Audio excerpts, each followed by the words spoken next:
প্রতিষ্ঠা বার্ষিকী লক্ষ্যে বিয়ানীবাজারের পরিবেশ পরিস্থিতি নষ্ট করার লক্ষ্যে আওয়ামী লীগ ছাত্রলীগ কিশোররা বিভিন্নভাবে পায়তারা করেছিল।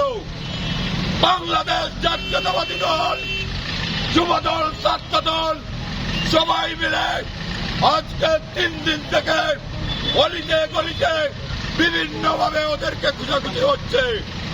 পুলিশের প্রশাসনিক সহযোগিতায় ওরা বিয়ানীবাজারে কোথাও অবস্থান করতে পারে নাই। আমরা বিয়ানীবাজারের শান্তপ্রিয় মানুষ, কোন অবস্থাতে বিয়ানীবাজারের পরিবেশ পরিস্থিতি নষ্ট হয় বাংলাদেশ জাতীয়তাবাদী দল তথা ইমরান আহমদ চৌধুরীর নির্দেশে যে সুযোগ সুবিধা পাবো আমরা, যেখানে পাবো ওখানে ওদেরকে আমরা দাওয়া করবো। যুব দলের নেতা কর্মী ভাইরা, আপনারা সজাগ দৃষ্টি রাখবেন।